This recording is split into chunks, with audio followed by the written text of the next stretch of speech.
You're doing an intro, right? All right, welcome back. Welcome back, people. It's Soundbites, a part of the Album Mode podcast. Part of the Album Mode podcast, we're talking about the music, the culture, and the internet, and how those three things intertwine to create the music culture that we have today. We're on Album Mode Live. This is the live portion. We've been doing lives. You know, it's the fun stuff now. Adriel, we're back. Let's do brief, ever so brief, as brief as the retirement happened. Lizzo. LOL. Lizzo said that she is quitting music because of people disrespecting her name, disrespecting her overall. She can no longer deal with it. And then, from the time of this live stream, I want to say about like an hour or two before, she legitimately just went on, I think it was IG Live, and said, I am not quitting. I'm quitting all the bullshit that is happening around me. But I can't quit my piece. I'm not quitting music. So, grand opening, grand closing. Shout out to Lizzo, I guess, not quitting music. But again, I would say grand opening, grand closing. Lizzo is still here, everybody. Cancel the fire alarm. She's still here. Were you buying it? That's my question. Were you buying it? Do you think she really quit? Because I wasn't buying it. Not really. I think that Lizzo. First of all, I don't know. Most people who make music, nobody really like retires or quits. They just stop releasing shit. Yes. They just stop releasing shit, and you're just like, oh, whatever happened to, like, for example, Frank Ocean. He's retired. Screaming. Frank Ocean. Rihanna. A better example is Rihanna, right? Rihanna just stopped releasing shit. She never said that she's retired. She never said she's not making music again. She never said anything. She just stopped dropping music. Everybody's still like, oh my God, when's the music coming out? Is there going to be music? There's no music. Right? So with Lizzo, where she's like, I quit, blah, blah, blah. Oh my God, woe is me. Nobody, it all ends with a whimper, not a bang. Okay? Yeah. To me, it reminds me of Doja Cat and her relationship with the internet. And I think some of the younger artists from this generation, I think especially the women artists, they have a certain relationship with the internet, with the discourse around them. And that relationship involves them verbalizing it back to the discourse.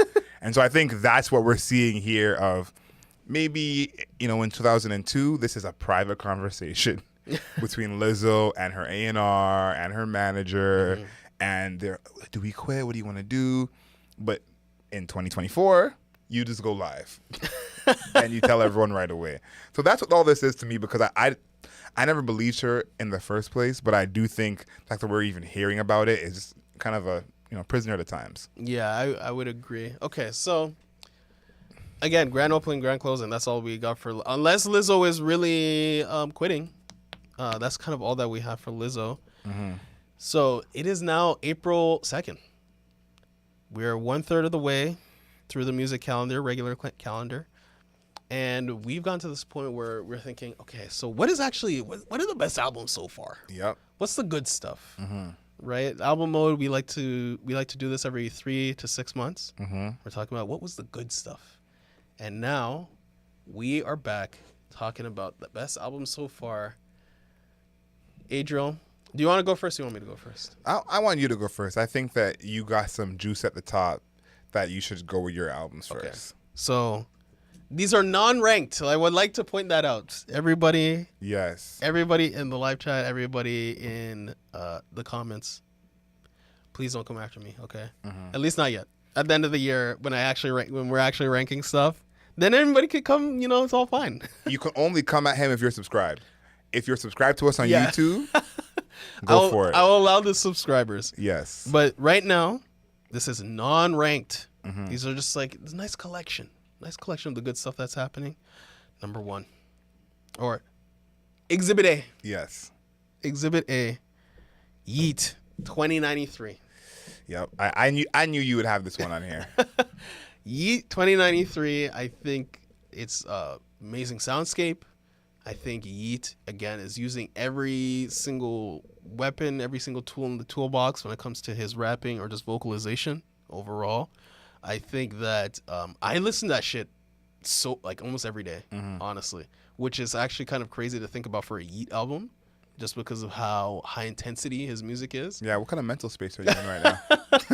You speak to somebody? Yeah, maybe it's because like I listen to it so frequently. I just think that I kind of want to live in the world, and I feel like that's not really the case with most albums. Yes. But he was Yeet of all people is capturing that with 2093. So that is my Exhibit A. Okay. My Exhibit A. So you feel like you want to be in Reboot. Yes. And you're kind of who as a kid didn't want to be in Reboot or The Matrix? Who didn't want to be there? That's a great point. I can't really argue that.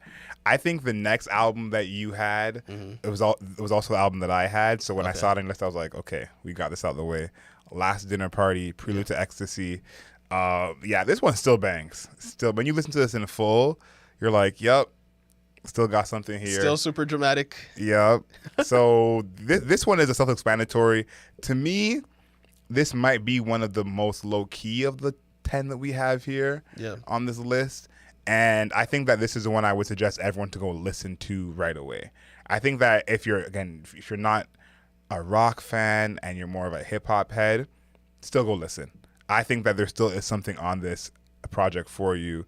If you're just a music fan, a lot on this project for you. Yeah. So one of my favorites of the year. Yeah, me too. I guess it also has, so much, the songwriting is still phenomenal. It's still so good. And shout out to everybody that was commenting on our review. That review still gets a ton of comments, even just now. And I do want to pat myself on the back for complimenting the sequence where it was like hyper religious, but also wanting to burn in the flames of the religion. And everybody in the comments was like, "Yeah, that totally makes sense." I'm like, I see everything, people. I see everything. I see it all. And I think that, to have that type of imagery and to have that just like self-loathing and being able to exhibit it on an album where it's like very dramatic, I gotta compliment it. 5-piece. I think they're a 5-piece. Yeah, 5-piece. 5-piece band, all women. Yeah, it's a great album, man. It's a great album. Yeah, Sinner is probably my favorite at this current time. Sinner is so good, man. I love that. Okay, so Exhibit C. Right, and again, not in any sort of order, not in sort of rank. Unranked. That's what I'm saying. Exhibit C, I have Flo Milli, Fine Ho, Stay. Fun album. I like fun. Okay, I enjoy a good bouncy track. I enjoy a good track where Flo Milli is gonna punch somebody in the face. I can appreciate that. Okay, so I think that Flo Milli's Fine Ho, Stay, very colorful, very fun. Not all the music has to be serious. Not everything has to be The Last Dinner Party. Yes. So that's my Exhibit C.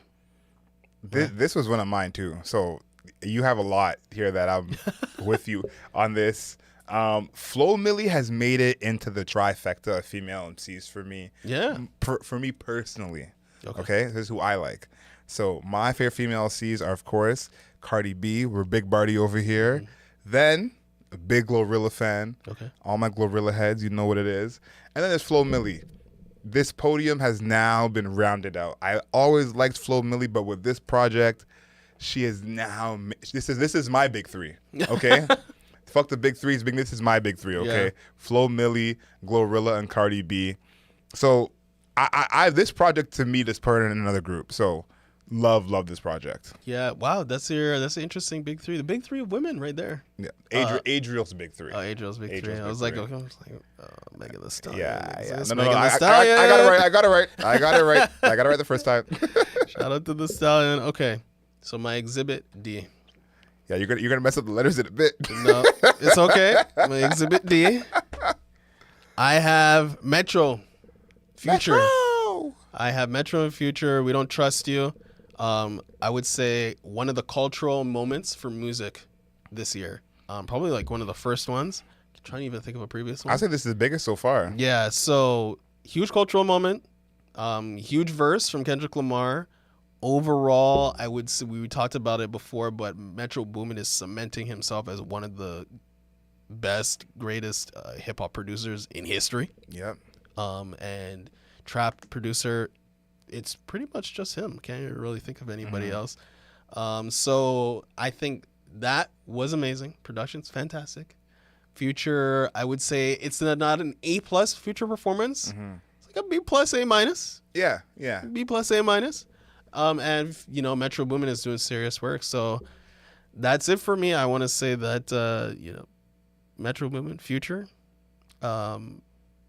Hey man, I'm a fan. I can't say I'm not a fan. This one is self-explanatory because we just did this review last week, but this is Future still on top of his game. I know we talked a lot about Metro during our review, but Future's still on top of his game. I think you're right in terms of B+, A-. This is more all-star, not all NBA from Future. Yeah. But Future is still being on top of his game and no signs of slowing down. So big shout out to Future. Okay. So now my exhibit E. Okay. I have an album here that most people I don't think would select, or maybe it's on their radar, but they're not taking it that serious. Tyla. With Tyla. Right? Amapiano. It's lots of fun. I feel like you want to dance. I think its main criticism I'm seeing from other people is that the production sounds the same across multiple songs. There's a bit of that. You know, I would just say that Amapiano is a small genre at this point in time. Like when it comes to the world, when the people are looking at Amapiano, Yes. what kind of happens when you're a smaller genre in the view of the world is that people kind of like don't know the subtleties of the genre and with the production. So things can kind of like sound samey to them, where it's like, actually, you know, there's like this interesting part that's happening here and stuff like that. So I think that Tyla's album, Tyla, obviously Water, huge, right? Water is a massive moment. I think the production overall is fun. I think that Tyla's actually a really good singer. Liquid, bro. She is liquid on this album. So I think that I'm taking it, you know, serious. Okay, I like art. I like Truth or Dare. There's a lot of good songs on it. Tyla, Exhibit E. I'm surprised that you said people are hating on this one because I've seen a lot of people like this album a lot. I don't want to say, go ahead. This is probably the album I think surprised the most people. Yeah. I think people were hearing her name a bit more, seeing her a bit more, and so it got probably a lot of listens from people who weren't big fans of her.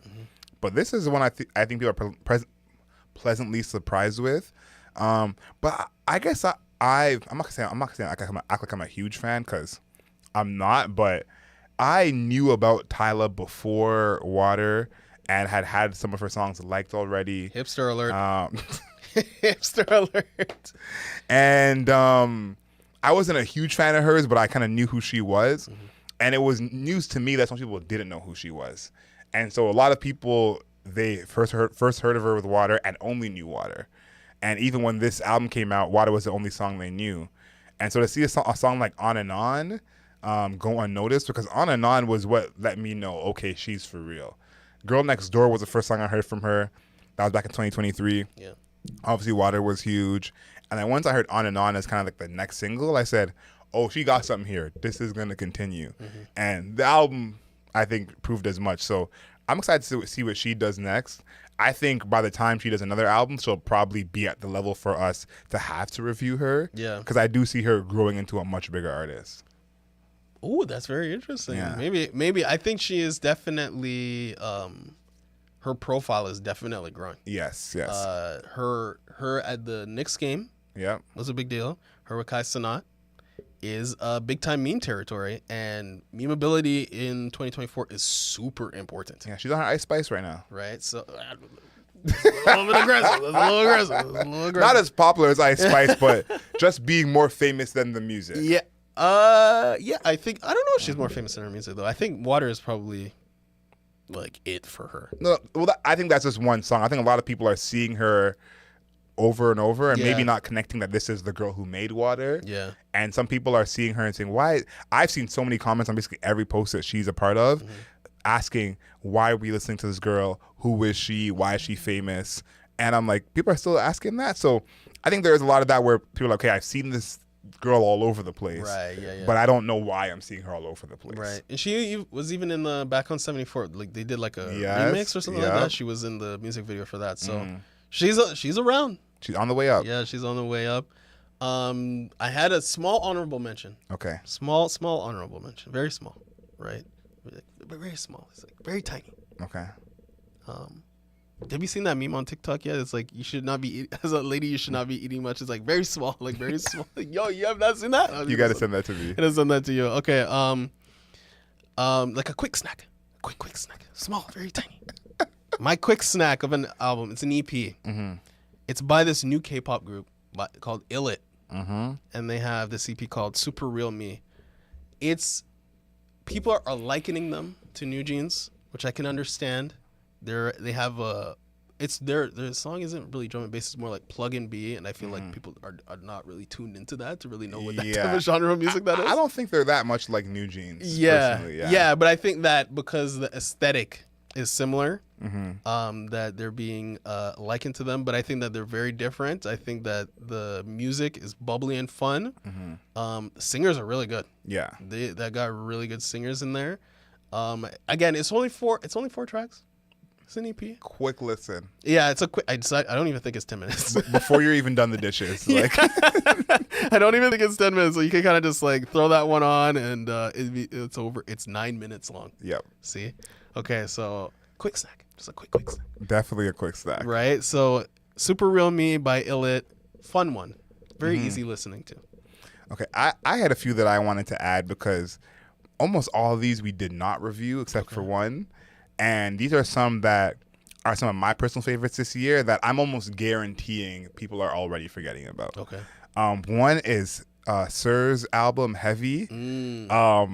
Very disappointing in the sales. I think it did 10K first week, which is very disappointing for Sir and just TDE in general. But that album, I don't think it's a classic like his last project. I do think Chasing Summer is still one of the last classic R&B albums from this era. But Heavy is quality on there. You know, there's 16 songs. I would say I like 11 or 12 of them. Okay. So Heavy is an album I think if you haven't heard yet, gotta listen to. So I had to, that was one of the first I had to put this on the list. Okay. Had to put it on there. The next one I have, I'm not surprised you don't have it on here, but I'm sure there are some people already typing in the comments, screaming at their phone that this wasn't mentioned. And that's Schoolboy Q, Blue Lips. Still my rap album of the year. This is the album that I'm actually still listening to the most out of all of these. Really? And I see this album actually growing on people more as time goes on because I've seen it with my own two eyes of, oh, this is Schoolboy. Oh, my goodness. So this to me, I was right to call it a classic at the moment. I feel great about that. It has stood the test of time. Okay, hold on. I know, 6 weeks. Hold on. No, but I already seeing how it's aged in this era, like aging 6 weeks and still being something people are playing all the time. People are listening to more. That's rare, even in this era. So, Schoolboy Q, Blue Lips. I agree. I think I still gave it a good score. No, for sure. I still gave it a good score. So don't say it like I was just like threw it off a cliff or something like that. But I'm saying I'm not surprised you didn't have it in your albums. I didn't think it was that level for you. Yeah, I think that it was still good. I liked it. I do think that it's an album.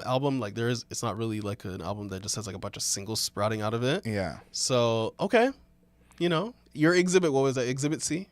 That was Exhibit B. Okay, Exhibit B. And I think one last thing about the Schoolboy Q album is that now hearing a lot of the music that's come out after it, as well as before it, it is a standout production wise. I think when you talk about the albums, the rap albums at least that come out after it, like the Future, the Kanye, or before it, the 21 Savage, Benny the Butcher, it stands separate from all of that. And I think that you tap into basically almost any song on here and you're like, oh, this is different than the hip hop I'm used to. So I still feel that way about it. This one, I wish I could remember exactly when this came out so I know what we reviewed instead of this, because it's crazy we have not reviewed any of this man's albums, and he is on a legendary album run. I would say he's the last 3 albums 3 for 3. If you want to go back, maybe even 4 for 4, and that's Gets with On Purpose with Purpose. Oh, okay. I didn't love this one as much as the last project. Personally, I think Last Project's one of my favorite from him, but this one more feature heavy than usually from him. Way more features, but he has the right people on here and they hit all the time. His song with Sampha, Double Standards, love that. Blood on My Hands with Unknown T, great song. So this one I feel like is going to end up on more end of the year lists. Yeah, when more people get to it. Yeah, I think it's going to take time for people to get to it. He's going on his tour soon. So I think this one will grow with some people by the end of the year. But he's been a critically acclaimed darling for basically the past 5 years, especially in the UK. And this album is more proof that that's for a reason. So Gets, On Purpose with Purpose. Okay, I like that one. Yeah, if you like UK rap, he's someone to tap into. Did you hear the Saint album? It just came out. I haven't heard it yet. Yeah, I haven't heard it yet. Okay. Yeah, I'm hoping that we can chat when he comes to Toronto because I'm a huge Saint fan. He's in our playlist a lot. PS1 Drill. Yeah, PS1 Drill. He's definitely one of the originators. Yes, he is. Yeah. For real. I like that we named that PS1 Drill. Great name. And then last but not least, this album caused some contention in the studio off camera. Thankfully, you guys didn't have to see it. But Lil Sims dropped 7. Wait, there was contention because we didn't do it, and you were upset about that. Oh, okay, yeah, I do. Remember Yeah, that. you remember that? I remember that. I remember that it was pre-recording. That. Oh yeah, it was pre-recording. Yeah, because did we do a double that week? Yes, we did a double that week, and no, you know what? We did Kanye West instead of it, and I forgot. I'm like, I remember that. Okay, we'll leave that alone. That's why I was too upset. soon. That's why I was because I wasn't trying to do Kanye West, but we did it anyways. But Lil Sims dropped 7. It is only 7 songs, so maybe you call it an EP if you want. But wow, breaking your own rules. You're definitely not the person to include the EP. Not a person to include the EP, but this is worth including for sure. And this EP has aged greatly. I think the reason why this EP has aged so great for me is, yeah, as a whole, it's a great listen. It's only 15 minutes, so get your vibe on. But whenever one of these songs from the EP comes on shuffle or is in a certain playlist, I'm always like, ooh, okay. And to still have that effect where I'm like, okay, this is, and it's basically been 2 months since this came out. That is pretty cool because I think the production was such a big part of this project and making it stand out, and the production still stands out 2 months later. So I like that a lot. Yeah, I think Little Sims. I'm sorry we didn't review your music. Yeah, apologies. I'm sorry. I wanted to. Yeah, because I have a couple of her records. Yeah. So it's not for lack of wanting. Trust me. Yeah. So I think I like your exhibits. I like your exhibit so far. Looking at that's my last. Looking at our 10 albums, I think that the main thing I'm noticing is that, and the only difference would maybe be Yeet, depending who you ask. Hip hop is back, baby. Hip hop is back, which is one. We have a lot of rap on here, but a lot of these artists have a history of making good projects. Yeah. Where Lil Sims or Gets or Metro and Future, Schoolboy Q, even Sir. There's a lot of artists who they've done this over and over again of making solid projects. And then one thing I do want to highlight is we have a lot of kind of first timers in here. Tyler is her first project. Last Dinner Party, their first project. Yeah. Our first time reviewing Flo Milli, Illit. Yeah. So I like to see the mix of, we have some veterans in here who it's like every project they put out is going to be quality. And then you got the newcomers who it's like, okay, we're waiting to see what you all do next. Yeah. For those people that are thinking, I'm like, wait, where's Beyonce? We literally just reviewed it. Yes. You're yes. watching the live stream that is happening like 30 minutes after we reviewed Beyonce. Yes. So to include her on a list like this, I feel like is kind of disingenuous. And premature. Yeah, it's premature. it's only been out for 4 days. Yeah. Yeah. So that's the reason why she's not in the exhibit. We did review it. So if you're looking for that, subscribe, and then also you can find the video on the YouTube channel, or it'll be in your podcast feed. Yeah. So Adriel, do you have anything else to say about our exhibits for the best albums so far? Albums so far. I think what I want to know is in the comments, what album are you listening to the most? Obviously, there's albums that you like, that you think are the best just critically. But what album are you actually playing the most? I think for me, it's the Schoolboy Q album still. Yeah, for me, it's 2093, legitimately. I think we're both definitely getting aggressive with these projects. Like, you're going to see a swole. I know, yeah. in 3 months listening to these projects. But I want to know in the comments, is it an album that we haven't named? Is it an album we haven't even reviewed? But what are y'all listening to? In the comments, let us know what's the album you've been actually playing the most in 2024 so far. It has to be an album that actually came out in 2024. Yeah. So everybody, thank you very much for joining us on Album Mode Live. Sound Bites, the part of the Album Mode podcast where we're talking about the music, the culture, and the internet, and how those three things intertwine to create the music that we talk about today and that we love today. Make sure you like this video, comment, and subscribe. I'm always, guys, trust me, I'm in the comments watching. I'm in here like, the eye of Sauron. Okay, Comment creeping. I'm watching everything happening in the comments. I love everybody in the comments. You guys are part of our burgeoning community. You guys are the early people. You guys showed up here. It's like, look at all this green grass. Like we could just set up shop here. 100%. We're creating our own little world. So I'm happy to see everybody in there. And Adriel, make sure you know yourself and know your worth. Later days.